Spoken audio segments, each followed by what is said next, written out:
Now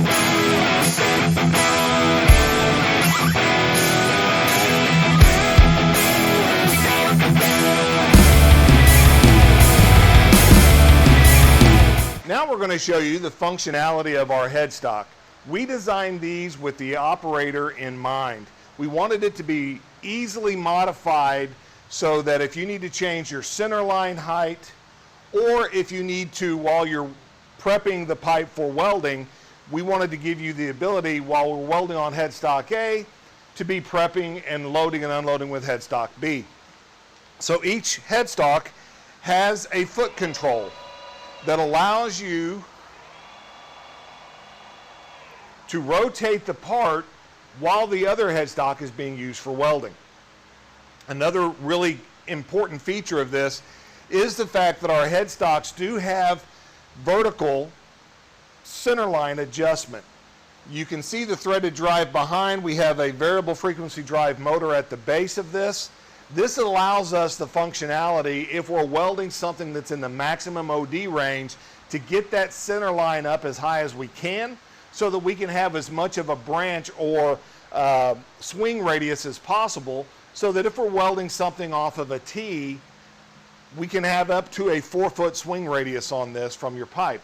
Really gives you a lot of flexibility there. Last but not least, we have safety in mind. So once we get the center line adjusted to where we want it to be, we have these pins that lock in so that there's absolutely no way this system is going to fall if we have our pipe connected inside or clamped inside. The other thing that we developed here is our own gripper. And the purpose for that was we could not find a gripper on the market that gave us the range we really wanted to have. So this gripper has a range of 2 to 36 inch. Every other gripper we found out there in the market stopped at either 30 inch or didn't go down to 2 if it went above 36. So we wanted to give our clients the ability to cover the entire range with one gripper, so we designed this gripper for our use.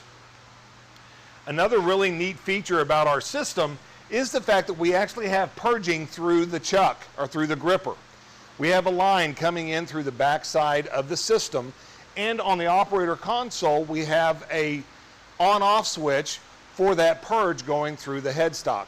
So we can set a stainless pipe on just like this coupon is. We actually have purge connected to the back of this with a quick disconnect, and now our operator can control from the operator console all the purging and all the shielding gas from those buttons.